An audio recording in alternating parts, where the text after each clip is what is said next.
Hi, welcome to Quid Pros Quo. I'm Zac. And I'm Rin. And today we are talking about how to submit to journals. So, earlier we have talked about how to submit to and how to prepare query letters. Those are for novels. When we're talking about submitting to journals, these are generally short stories. And sometimes poems, right? Yes, short stories, poems, sometimes novel excerpts. It kind of depends on the publication, but you're usually looking at short form fiction. Or creative nonfiction when you're talking about a journal. Now, I don't know about the majority of people who are listening to this podcast, but I had never seen a short story journal until I was actually involved in the production and making of one. And it turns out that there are a lot of them that are out there in the world. You can find them at your local library, plug for libraries. So these are where you would submit short form. These are one of the places where you would submit short form fiction and creative nonfiction and poetry for publication. So, Rin, how do you find these publication opportunities in journals? So, you can look at referrals from other writers, and in our last episode on writing organizations, we talked a lot about how you can find other writers who will refer you to things. Yeah. So check out that. There's this thing called the submission grinder and also Submittable, which I don't know a lot about, so I'll turn it back over to you. Yeah, so those are two websites that are like indices or like yellow pages for journals that are open and accepting submissions. Submission grinder and Submittable both include journals, but they can also include anthologies, which is super nice.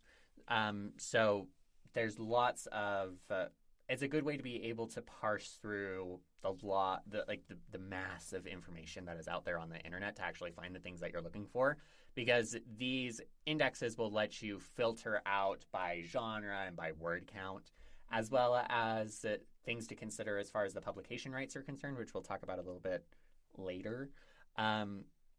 So they're really helpful for finding those opportunities, and then they'll refer you to the actual websites for the journal so that you can go and look at their submission guidelines and that kind of thing, which leads us to the next bit. Follow the submission instructions to the letter. Like, if you do something wrong, they have very valid reasons for not including or, not even reading it. So this includes formatting, so make sure you use the font size, the correct font, page numbers, margins. Everyone always forgets margins. So follow the submission instructions to the letter. Have someone else double check it for you. You want your story to have a chance. Yeah. Along with that, you're going to be reading a lot of jargon when it comes to the procedure of the journal. So let's talk about that. The first thing that I'm going to mention is the idea of rights.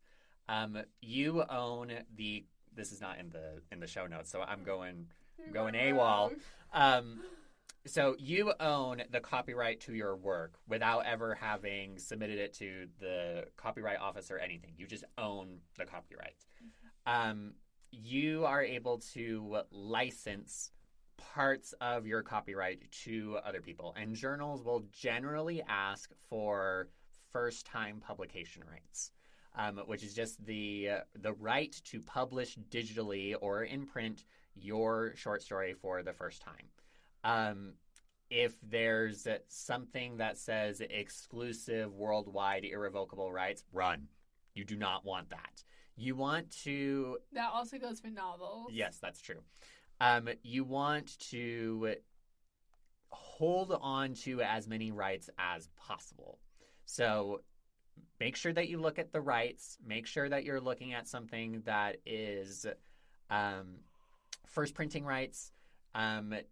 Check to make sure that whether it's digital or if it's print, check to see if it's worldwide or if it's in a particular territory, because what you can do then is that you can then take that short story and go somewhere else. So let's say that you get a short story that's published inside of a journal which only asks for first-time print rights.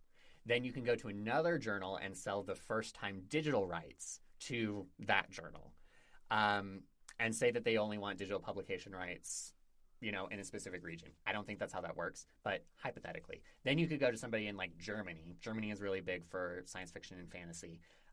You go to Germany and you sell it there. So you can sell it multiple times, but you got to keep track of the rights. Yeah, so I would say use a spreadsheet for this. Yes. I love spreadsheets. Yeah, use spreadsheets, fam. So, Rin, talk to us about what multiple versus simultaneous submissions are, because that's another piece of jargon that shows up on these submissions pages a lot. Yeah, so multiple submissions are more than one submission to the same journal. So that's, you give them multiple stories, but it's all to the same journal. Whereas simultaneous means submitting the same story to multiple journals. So it's many on your side to one for multiple, one on your side to many for simultaneous. Yeah. And if you're doing simultaneous submissions, maybe you need to make sure to keep track of where they are submitted. So again, use a spreadsheet. We should make spreadsheets and put them on our Patreon. Oh, we should do that. We should do that. That'd be great. I've started making spreadsheets to put on Patreon, and it is fantastic. It's so much fun. Oh, nice. Yeah. So yeah, use a spreadsheet. I know that the submission grinder does a really good job of tracking things for you. So use the website, use the spreadsheet, and the reason for that is because if it gets accepted at one place, then it is a courtesy to the other people who are considering it to let them know that you're withdrawing the submission.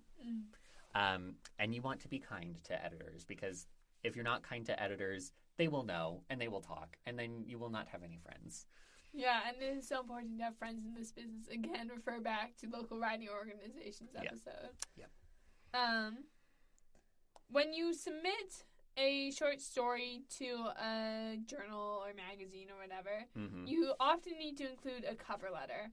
And this is kind of like a query letter for short stories, but not exactly like that. The conventions are a little bit different, and it's kind of confusing to TBH. When you're writing a cover letter, you want to keep it simple, and you don't want to describe the premise of your story, because they are going to read the short story anyway. Now, if they ask for a description of the story, then you put it in there. But if they don't put it in there. And then you're going to want to include a brief author bio. So, pen name, some biographical information. As a side note, I was looking over my wife's author bio for an academic paper that she's putting in. And it's very common for authors to put in like a humanizing touch towards the end of it. So for my wife's, she was talking about how she lives with me, her husband, and with a whole bunch of plants. And that goes to humanize her and gives a sense of what her personality is like and what our home looks like, which includes a lot of plants. I love that. We will have an episode coming out on how to write a bio. Yeah. We might combine it with our elevator pitch episode. Ooh, good idea. So you don't have two very similar episodes right next to each other. But I think that's all I have for how to submit short stories to journals. Do you have anything else? Just like with querying, don't give up. You are going to get rejected. Collect those rejections. Move forward. Get keep a going. spike if you can. I want a spike so bad. If not, an email inbox is fine if you don't even have a printer to print it out. But collect them. Like, it means that you have skin in the game and that you're trying, and that's what's important. Yes, absolutely. This has been Quid Pros Quo. Thank you so much for tuning in. Quid Pros Quo is hosted by DC Winters and CK Jensen. If you like this episode, be sure to leave us a rating. And if you'd like to contact us, you can email us at quidprosquo@gmail.com. For more episodes, check us out on Spotify, Apple Podcasts, or wherever else you get your podcasts.